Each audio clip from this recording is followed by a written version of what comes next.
Hello dear students, so today we are going to start a new chapter that is direct and inverse variation. So student, it is a very important topic, very important chapter that will be very helpful in this class, means in your class 8 and onward classes 2. हाँ, ये बहुत ही important chapter है जो कि आपके इस class में साथ ही साथ ऑनवर्ड जो भी क्लासेज रहेंगे सभी क्लासेज में बहुत ही इम्पॉर्टेंट इसका रोल होता है। हम लोग इस चैप्टर को बहुत ही अच्छे से पढ़ेंगे, बहुत ही अच्छे से इसके हर एक टॉपिक को समझेंगे, इससे रिलेटेड जो क्वेश्चंस होंगे उसे भी हम अच्छे से सॉल्व करना सीखेंगे। तो be attentive, be careful and learn what ever I am going to tell you about this topic. तो let us first see what is direct variation. Student, तो सबसे पहले हम लोग ये देखते हैं डायरेक्ट वेरिएशन क्या होता है। What is a direct variation? So here direct variation means if the value of first quantity increase, then the value of second quantity must be increase with the same rate। हाँ, अगर हमारे पास दो quantities हैं तो दो quantities में अगर first quantity का जो वैल्यू है जिस रेट से वो बढ़ता है, अगर दूसरे क्वांटिटी का भी वैल्यू उसी रेट से सेम रेट से बढ़ेगा, then we can say that the given variation और डायरेक्ट। तो यहाँ पे जो वेरिएशन हो रहा है वो डायरेक्ट वेरिएशन हो रहा है। या हम कह सकते हैं, सपोज कर लीजिए you are given first quantity here and here it is a second quantity. मान लेते हैं हमारे पास फर्स्ट है और यहाँ पे सेकेंड क्वांटिटी है। तो हमने आपको बताया जिस रेट से आपका फर्स्ट क्वांटिटी बढ़ता है, अगर सेम रेट से आपका सेकेंड क्वांटिटी भी बढ़ेगा, हाँ सेम रेट से आपका सेकेंड क्वांटिटी भी बढ़ता है, तो हम उसे बोलेंगे कि ये डायरेक्ट वेरिएशन में है। यानी अगर मोर से मोर का रिलेशन हो, मोर से मोर का रिलेशन का मतलब ये हो गया कि अगर एक क्वांटिटी बढ़ता है तो उसी रेट से अगर दूसरा क्वांटिटी भी इंक्रीज हो, बढ़े, तो this is called direct variation. तो हम इसको क्या बोलेंगे? डायरेक्ट वेरिएशन बोलेंगे। ठीक ऐसे मान लीजिए हमारा जो फर्स्ट क्वांटिटी है वो जिस रेट से लेस होता है, कम होता है, तो सेकेंड क्वांटिटी भी उसी लेस रेट से क्या हो, कम हो। समझ में आ रहा ना? हाँ, अगर हमारे पास जो फर्स्ट क्वांटिटी है अगर वो जिस रेट से कम हो रहा है, फर्स्ट क्वांटिटी जिस रेट से कम होगा, अगर सेकेंड भी उसी रेट से कम होगा, तो हम इसे बोलेंगे कि ये डायरेक्ट वेरिएशन में है। तो कहने का मतलब ये हो गया, अगर मोर का मोर से यानी अधिक का अधिक से और लेस का लेस से यानी कम से कम का संबंध होता है, तो हम इस रिलेशन को बोलते हैं ये डायरेक्ट वेरिएशन में है। हाँ, किस में है? डायरेक्ट वेरिएशन में है। फॉर एग्जाम्पल के तौर पे हम ये देख सकते हैं, सपोज कर लेते हैं you are given cost of 5 pens. मान लीजिए हमारे पास 5 पेन का कॉस्ट दिया है 20 रुपये, हाँ ₹20। 5 पेन का कॉस्ट 20 रुपये दे रखा है। तो अगर हम आपसे पूछें what will be the cost of 10 pen, 10 pen या पेंसिल जो भी बोले, तो 10 का कॉस्ट कितना होगा, तो surely you will tell me that it will be 40। तो आप क्या बताएंगे? 40 होगा। तो अगर 5 पेन का कॉस्ट 20 रुपये है, तो 10 पेन का कॉस्ट कितना होगा? ऑफ कोर्स 40 रुपये होगा। तो आप यहाँ क्या देख रहे हैं? पहले नंबर ऑफ पेन क्या थे? कम थे। पहले कम नंबर ऑफ पेन है यानी 5 पेन है, तो इसका कॉस्ट भी कम यानी 20 रुपये आ रहा है। अब हम देख रहे हैं कि नंबर ऑफ पेन कितना हो गया? 10, यानी पहले से ज़्यादा हो गया पेन, तो कॉस्ट भी इसका क्या हो गया? इंक्रीज हो गया, बढ़ गया। अब कितना कॉस्ट हो गया? 40 रुपये, यानी 10 पेन का कॉस्ट कितना आ गया? 40 रुपये आ गया, है कि नहीं? तो जिस रेट से आपका क्वांटिटी फर्स्ट बढ़ रहा है उसी रेट से आपका क्वांटिटी सेकेंड भी बढ़ रहा है। जिस रेट से फर्स्ट क्वांटिटी आपका घट रहा है उसी रेट से सेकेंड क्वांटिटी भी कम हो रहा है, लेस हो रहा है। तो इस तरह का जो वेरिएशन है this is known as direct variation. इसी को हम लोग डायरेक्ट वेरिएशन कहते हैं। तो आई होप आपको ये समझ में आया होगा कि डायरेक्ट वेरिएशन होता क्या है। हाँ, तो हमने क्या बताया, जब भी अधिक का अधिक से यानी मोर का मोर से संबंध होगा और कम से कम का यानी लेस से लेस का संबंध होगा, तो हम इस तरह के वेरिएशन को हमेशा डायरेक्ट वेरिएशन कहेंगे, है ना? अब इसी को थोड़ा हम लोग और समझ लेते हैं। हाँ, सपोज कर लेते हैं हमारे पास एक क्वांटिटी, फर्स्ट क्वांटिटी x है और दूसरा क्वांटिटी y है। तो हम x और y, हाँ, इन दोनों क्वांटिटी को डायरेक्ट वेरिएशन में कहेंगे कब? इफ़ दियर रेशियो यानी x अपान वाई जो होगा, अगर ये एक कांस्टेंट नंबर आए तब। तो मान लीजिए ये कांस्टेंट नंबर k के इक्वल हमेशा आएगा। अब ये जो x और y हमारे पास दो क्वांटिटी है, ये वेरी कर सकता है। वेरी करने का मतलब हो गया, जैसे मान लीजिए पहले हमारे पास x का वैल्यू x1 है, फिर x2 है, फिर x3 है, फिर x4 है। और ऐसे y का वैल्यू हमारे पास y1 है, y2 है, y3 है और y4 है। तो इस केस में कहने का मतलब ये हो गया कि here the ratio of x and y, यानी यहाँ पे x और y का जो रेशियो होगा that should be equal to a constant number that is k here. हाँ, हमने k को एक कांस्टेंट नंबर मान लिया है, यानी इनका जो रेशियो होगा हमेशा एक कांस्टेंट नंबर आएगा। कांस्टेंट नंबर का मतलब हो गया सभी का रेशियो हमेशा इक्वल आएगा, एक फिक्स नंबर आएगा। फॉर एग्जाम्पल, जैसे हमने यहाँ पे x और y के लिए एक क्वांटिटी रखा है। सपोज कर लेते हैं यहाँ पे x का वैल्यू 2 दे रखा है, फिर 5 है, फिर उसके बाद 6 है, 8 है, हाँ 9 है एंड सो ऑन। फिर मान लेते हैं ऐसे यहाँ 6 है, 15 है, 18 है, हाँ 24 है। तो हमें बताना है कि ये डायरेक्ट में है या नहीं। हाँ, तो ये डायरेक्ट वेरिएशन में होगा। कब होगा? यदि x और y का जो वैल्यू है वो एक कांस्टेंट नंबर आए। कांस्टेंट नंबर आएगा तो ये डायरेक्ट वेरिएशन में होगा, अगर नहीं आएगा तो नहीं होगा।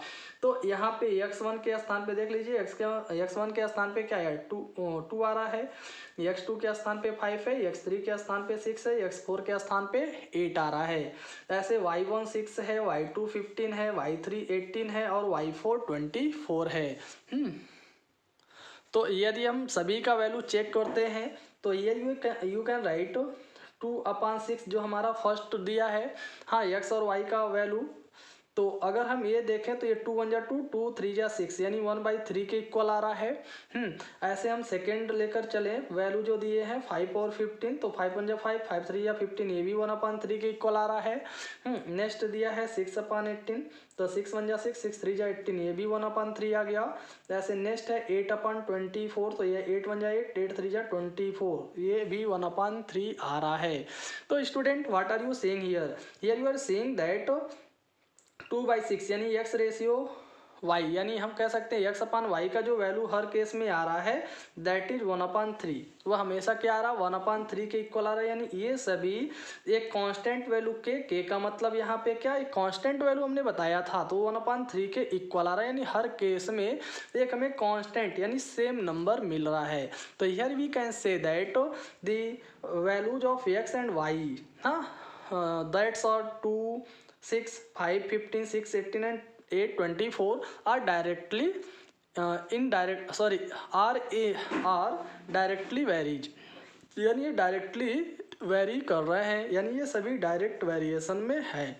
तो है ना, यहाँ पे x और y का जो वैल्यूज दे रखा है ये सभी क्या है, डायरेक्ट वेरिएशन में है। तो आई होप आप सभी को ये समझ में आ गया होगा कि डायरेक्ट वेरिएशन क्या होता है। तो स्टूडेंट, हमेशा ये पॉइंट दिमाग में रखेंगे आप लोग कि जहाँ भी मोर का मोर से यानी अधिक का अधिक से और लेस का लेस से यानी कम से कम का संबंध होगा तो हम लोग तुरंत समझ लेंगे कि ये डायरेक्ट वेरिएशन में है। और जैसे ये डायरेक्ट वेरिएशन में होगा, ऐसे में हम इनको जो हमारे पास क्वेश्चन गिवन होगा, जो हमारे पास x और y के वैल्यूज़ दिए होंगे, उनको हमेशा एक दूसरे के इक्वल रख करके सॉल्व करेंगे। क्यों? क्योंकि हमेशा अगर वो डायरेक्टली वेरी करता है तो इक्वल होगा, एक दूसरे के इक्वल, यानी एक कांस्टेंट नंबर देगा।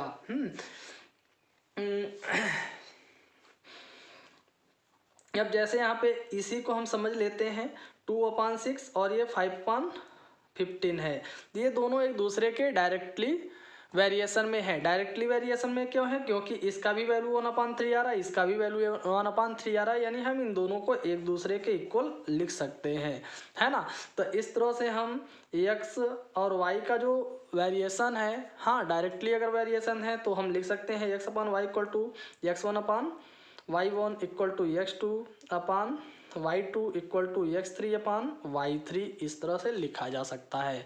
तो using this concept you can find out the value whatever you are asked to find out and you can solve the questions हाँ on this concept। इस concept पे हम डायरेक्टली वेरिएशन के question को solve कर सकते हैं। तो आई होप आप सभी को ये समझ में आया होगा कि डायरेक्टली वेरिएशन होता क्या है। तो स्टूडेंट कुछ और एग्जांपल हम लोग इसी पे देख लेते हैं। ओके स्टूडेंट्स, तो now let us see here one example related to direct variation. तो here the question is fill in the missing entries if x and y vary directly। तो कह रहा है यहाँ पे ये जो दिया है टेबल, अगर इसमें x और y आपके जो दो क्वांटिटीज दिए हुए हैं अगर ये डायरेक्टली वेरी करते हैं, कह रहा वेरी डायरेक्टली, यानी ये अगर डायरेक्टली वेरी करते हैं, हाँ डायरेक्ट वेरिएशन में है, तो अब बताइए यहाँ जो मिसिंग क्वांटिटीज है या एंट्रीज है वो क्या होगा। तो स्टूडेंट अभी हमने आपको ये बताया, क्या बताया कि अगर डायरेक्ट वेरिएशन गिवन है तो इसमें हमेशा x और y एक दूसरे के इक्वल होते हैं, यानी x और y का जो वैल्यू होगा वो डायरेक्टली एक दूसरे के इक्वल होंगे like this. You can write in this way. तो here x1 upon y1 will be equal to x2 upon y2 equal to x3 equal to y3 equal to हो जाएगा x4 upon y4 and so on. ऐसे ही हम solve करेंगे। तो इसी concept पे हम यहाँ मिसिंग नंबर को फाइंड कर सकते हैं because these are in directly, these are in directly variation, क्योंकि ये सभी डायरेक्टली वेरिएशन में है ना। तो यहाँ जो मिसिंग नंबर है आप यहाँ चाहें तो मान सकते हैं, मान लीजिए x1 है, ये x2 है, और यहाँ y वाले कॉलम में मान लेते हैं y1 है और ये y2 है ना। तो फर्स्ट हमें x1 का वैल्यू फाइंड करना है। तो हमें ये पहले देखना होता कि इस टेबल में x और y दोनों क्वांटिटी का वैल्यू कहाँ दिया है। तो देख लीजिए ये दिया है x और y का वैल्यू, तो हम लिख सकते हैं x अपान 2.5 और हमें इसका वैल्यू फाइंड करना है तो इसके इक्वल रख देंगे x1 अपान 7.5, क्योंकि दोनों डायरेक्टली वेरिएशन में, यानी यहाँ पे सभी जो क्वांटिटीज दिए हैं x और y के सभी क्या डायरेक्टली वेरिएशन में है। तो हम उन्हें एक दूसरे इक्वल रख करके इस कॉन्सेप्ट पे, हमने ये बताया था कि इस कॉन्सेप्ट पे आप सॉल्व करेंगे, यानी सभी जो रेशियो दिए हैं वो एक दूसरे के इक्वल होंगे। तो ऐसे हम इक्वल रख करके सभी वैल्यू 1 बाई 1 फाइंड कर लेंगे, है ना। तो अब हमें इसका वैल्यू फाइंड करना है तो ऐसे क्रॉस मल्टीप्लाई कर लेंगे। क्रॉस मल्टीप्लाई करने पे आएगा 2.5 इंटू x और इधर आ जाएगा 1 इंटू 7.5। तो x इक्वल टू ये लिख सकते हैं हम 7.5 अपान 2.5, 1 का मल्टीप्लाई करेंगे तो इतना ही आएगा और ये 2.5 इधर आएगा तो अपान में हो गया। तब आप देख रहे हैं पॉइंट के बाद यहाँ भी 1 डिजिट है, यहाँ भी 1 डिजिट है। तो अगर पॉइंट के बाद नंबर ऑफ डिजिट सेम होता है तो पॉइंट से पॉइंट कैंसिल हो जाता है। तो हम पॉइंट को कैंसिल कर लेंगे तो 75.25 आ गया। तो now you are saying that 25 and 75 both are divisible by 5। तो 5 से डिवाइड कर सकते हैं, 5 1 जा 5, 5 5 जा 25, 5 5 जा 25 एंड 5 1 जा 5, 5 3 जा 15। तो x इक्वल टू कितना आ गया 3, यानी 3/1 आएगा। तो नीचे 1 लिखे या ना लिखे कोई फर्क नहीं पड़ता। इस तरह से x1 का वैल्यू आ गया, यानी यहाँ पे जो एंट्री आएगा दैट विल बी 3। यहाँ पे हम क्या फिल कर लेंगे 3 फिल कर लेंगे, है ना। तो ठीक ऐसे ही अब हम x2 का वैल्यू फाइंड कर सकते हैं इन दोनों को एक दूसरे के इक्वल रख करके। हाँ, तो इन दोनों को फिर हम एक दूसरे के इक्वल रख देंगे तो x2 आ जाएगा। हाँ, y1 रखना है तो फिर हम इन दोनों को एक दूसरे के इक्वल रख सकते हैं। फिर y2 निकालना है तो फिर हम इन दोनों को एक दूसरे के इक्वल रख सकते हैं, है ना। तो x2 आप निकाल लेंगे, हम y1 वाला भी आपको इसके इक्वल रख करके बता देते हैं। यहाँ आ जाएगा 1 अपान 2.5 इक्वल टू ये आएगा 10 अपान y1। तो अब यहाँ भी हम ऐसे क्रॉस मल्टीप्लाई कर लेंगे। क्रॉस मल्टीप्लाई होगा तो 1 इंटू y1 और ये आ जाएगा 10 इंटू 2.5। तो y1 का 1 में मल्टीप्लाई करेंगे। हाँ, 1 का मल्टीप्लाई किसी भी नंबर में होता है तो वही नंबर आता है, तो y1 आ गया। और ये मल्टीप्लाई करने पे 250 आएगा, 1 डिजिट के बाद पॉइंट है तो यहाँ पॉइंट लगा देंगे। तो y1 इक्वल टू आ गया 25। This is the value of y1, इसका वैल्यू आ गया। तो student if the given quantities are directly variation, हाँ अगर वो डायरेक्टली वेरिएशन में है तो in this way you can find out the value or quantity what ever you are asked. तो आई होप आपको ये समझ में आ गया होगा। Now let us see one more example. Okay students, so now let us see one more example. So here you are given a machine can pack 45 boxes in 5 hours. हाँ, कह रहा है कि एक मशीन है, तो ये मशीन 5 आवर्स में यानी 5 घंटे में 45 बॉक्सेज पैक करती है. तो how many boxes it pack in 12 hours. तो वो मशीन 12 आवर्स में यानी 12 घंटे में कितने बॉक्सेज पैक करेगी, that you have to find out here. ये हमें फाइंड करना है. तो स्टूडेंट इस तरह के क्वेश्चन सॉल्व करने के लिए ऐसे आप जनरली एक टेबल बना लेंगे, बेहद इजी हो जाएगा सॉल्व करना. तो क्या क्या दिया है, नंबर ऑफ बॉक्सेज और कितने टाइम्स लग रहे हैं, यानी टाइम्स यानी नंबर ऑफ आवर्स. तो हम यहाँ लिख सकते हैं नंबर ऑफ बॉक्सेज, फिर लिख सकते हैं नंबर ऑफ आवर्स. यानी जो दिया है हम उसका ऐसे 2 कॉलम बना लेंगे, यानी आप टेबल प्रिपेयर कर लेंगे एक्स और वाई क्वांटिटी के लिए लाइक दिस. तो पहले हमसे क्या कहा गया, यहाँ कहा गया था कि मशीन जो है वो 5 घंटे में 45 बॉक्स पैक करती है. तो पहले नंबर ऑफ बॉक्सेज कितने हैं, 45. तो 45 बॉक्स को पैक करने में कितना टाइम लग रहा है, 5 आवर्स. तो यहाँ नंबर ऑफ आवर्स क्या हो गया, 5 आ गया. समझ में आ रहा होगा. 45 बॉक्स पैक करने में 5 आवर्स लग रहे हैं, हमने ये लिख दिया. अब कह रहा कि अगर 12 आवर्स दे दें हम आपको, हाँ यहाँ पे हमने आवर्स के साथ आवर्स को यानी 12 आवर्स लिख दिया. तो 12 आवर्स को पैक करने में ये मशीन कितना 12 आवर्स कह गए, सॉरी 12 आवर्स में ये कितने बॉक्सेज पैक करेगी. हाँ, 12 आवर्स में कितने बॉक्सेज ये मशीन पैक करेगी. तो हम मान लेंगे यहाँ पे यक्स बॉक्सेज पैक करेगी. सपोज कर लेते हैं यक्स है यहाँ, तो हमने यहाँ पे यक्स रख दिया. अब आप दिमाग लगाइए, पहले हमारे पास टाइम कितने थे, हाँ 5 घंटे थे. तो 5 घंटे में वो कितने बॉक्स पैक कर रही थी मशीन, 45 यानी 45. अब हमारे पास कितने टाइम्स हो गए, 12 आवर्स हो गए. तो 12 आवर्स में जो बॉक्सेज होंगे, नंबर ऑफ बॉक्सेज जो पैक किए जाएंगे वो कम होंगे या अधिक, तो श्योर है कि अधिक होंगे. क्यों अधिक होंगे, पहले टाइम कम था, कम घंटे थे, तो बॉक्सेज कम पैक हो रहे थे. अब टाइम बढ़ गया तो क्लियर है कि नंबर ऑफ बॉक्सेज भी बढ़ जाएंगे. इसका मतलब यहाँ जो ये वेरिएशन है दिया है, हाँ ये डायरेक्टली वेरिएशन में है. तो स्टूडेंट जब ये डायरेक्टली वेरिएशन में है तो हम डायरेक्टली वेरिएशन को एक दूसरे के इक्वल लाइक दिस रख करके सॉल्व कर लेंगे. ये हो जाएगा 45 और ये हो जाएगा x/12. अब ये दोनों डायरेक्टली वेरिएशन में है, सो हम इक्वल रख करके सॉल्व कर लेते हैं. तो ये आ जाएगा 5 इंटू एक्स, ये मल्टीप्लाई कर लेंगे, और ये आएगा 40 इंटू 12, सॉरी 45 इंटू 12. तो x इक्वल टू आ गया 45 इंटू 12 अपान 5. तो ये 5 बन जा 5, 5 9 जा 45. तो x इक्वल टू आएगा 12 9 जा 108 है यह. तो इस तरह से 12 आवर्स में यानी 12 घंटे में इस मशीन के द्वारा टोटल 108 बॉक्सेज पैक किए जाएंगे, दैट इज द आंसर. तो बहुत ही इजी है ना.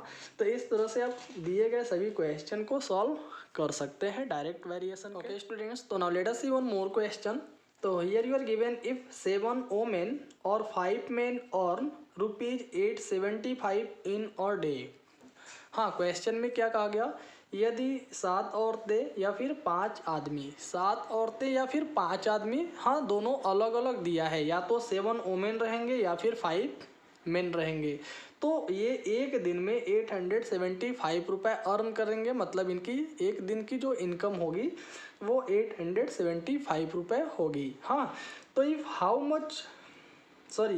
Much will 5 women and 10 main earn in one day. तो कह रहा यदि 5 वोमेन और 10 मेन दिए हों, हाँ तो ये दोनों मिल करके यानी 5 वोमेन और 10 मेन दोनों मिल करके एक दिन में कितने रुपए अर्न करेंगे, यानी इनका एक दिन का इनकम कितना आएगा, ये आपको बताना है. तो आपको ध्यान ये देना है कि पहले दोनों सेपरेटली गिवन थे कि या तो 7 वोमेन रहेंगे तो वो एक दिन में कितने कमाएंगे 875 रुपये, या फिर 5 मेन रहेंगे तो उनका एक दिन का इनकम कितना होगा 875 रुपये. हाँ, बट अब ये कह रहा है कि यदि 5 वोमेन और 10 मेन दोनों मिल जाएं, मिल करके वर्क करते हैं, तो ये एक दिन में कितने अर्निंग करेंगे, यानी कितना इनका अर्निंग होगा, एक दिन का इनकम कितना होगा, ये आपको बताना है ना. बेहद इजी क्वेश्चन है ये। हाँ, आसानी से इसको हम लोग सॉल्व करेंगे।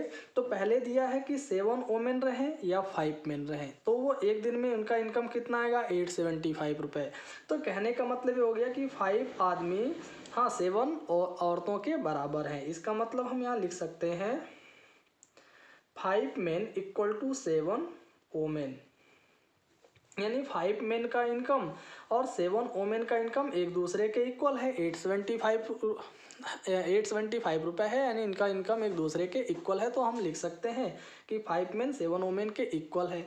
तो अब दूसरी बार कितने मेन दिया, वो 10। तो अगर 5 मेन 7 वोमेन के इक्वल है तो पहले आप ये देखेंगे कि एक मैन यानी एक आदमी कितने औरतों के बराबर होगा, तो 7/5 वोमेन के इक्वल आ गया, है ना। तो ये 1 मैन कितने 7/5 वोमेन के इक्वल है। तो यहाँ कितना दिया 10, तो हम लिख देंगे 10 मेन इक्वल टू, तो 10 मेन कितने वोमेन के इक्वल होंगे, तो 7/5 में हम 10 से मल्टीप्लाई कर लेंगे, जो आएगा उतने वोमेन के इक्वल होंगे, है ना।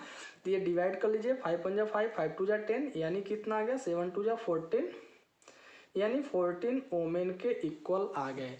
यानी 10 आदमी कितने 14 वोमेन के इक्वल हैं। हाँ, इस तरह से हमने ये देख लिया कि 10 आदमी कितने औरतों के बराबर है, 14 के। तो अकॉर्डिंग टू क्वेश्चन अगर हम चलें तो यहाँ पे दे रखा है 5 वोमेन प्लस 10 मेन, 10 मेन। तो इक्वल टू हम लिख सकते हैं 5 वोमेन एज इट इज लिखेंगे, 5 वोमेन प्लस हमें पता है कि जो 10 मेन है वो 14 वोमेन के इक्वल हैं।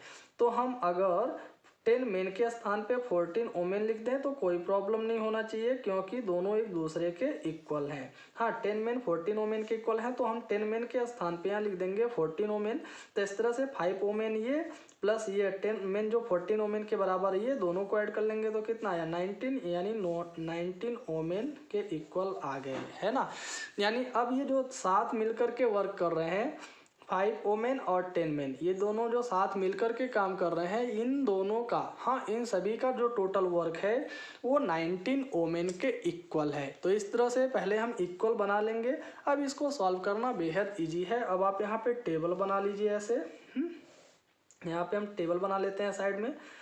नंबर ऑफ किसके इक्वल हमने बनाया है, वोमेन के इक्वल आया है, तो हम यहाँ लिखेंगे नंबर ऑफ वोमेन, और यहाँ आ जाएगा अर्निंग पर डे, यानी एक दिन का इनका अर्निंग कितना है, अर्निंग पर डे लिख सकते हैं हम। हाँ, अर्निंग। तो देख लेते हैं नंबर ऑफ वोमेन, यानी पहले कितने वोमेन थे 7, पहले 7 वोमेन थे, तो एक दिन का अर्निंग आ रहा था 875 रुपये। अब कितने वोमेन हो गए 19, तो 19 वोमेन है, तो एक दिन का अर्निंग कितना आएगा ये हमें बताना है। तो मान लेते हैं x रुपये है या y रुपये है, कुछ भी आप मान सकते हैं ना। अब आप ध्यान दीजिए, पहले औरतें कम थी यानी 7 थी, तो उनका इनकम था 875। अब नंबर ऑफ वोमेन बढ़ गया 19 हो गया, तो क्लियर है पहले कम थे तो इनकम कम रहेगा। अब अधिक हैं यानी 19 वोमेन हो गए, यानी इनकी संख्या बढ़ गई, तो इनकम भी बढ़ जाएगा, है कि नहीं। पहले औरतें कम हैं तो इनकम भी कम है, अर्निंग भी कम है। अब औरतें ज़्यादा हैं तो अर्निंग भी बढ़ गया, यानी ये डायरेक्टली वेरिएशन में है। जब ये डायरेक्टली वेरिएशन में है तो हम इन दोनों का रेशियो एक दूसरे के इक्वल लिख देंगे, लाइक दिस 7/875 इक्वल टू हो जाएगा 19/x। अब क्रॉस मल्टीप्लाई कर लेंगे हम, तो ये आ जाएगा 7 × x, और ये मल्टीप्लाई होगा 19 × 875, तो x इक्वल टू आएगा 19 × 875/7। अब ये 7 से कैंसिल हो गया, 7 1 जा 7, 7 2 जा 14, 7 5 जा 35, तो x इक्वल टू आएगा 19 और 125 का मल्टीप्लाई कर लेंगे। हाँ, तो मल्टीप्लाई करने पे आएगा 2375, यानी इतने रुपए इनका इनकम आ गया। तो इस तरह से हम कह सकते हैं कि 5 वोमेन और 10 मेन अगर ये सब मिलकर के एक साथ वर्क करेंगे तो इनका एक दिन का इनकम 2375 रुपये आएगा।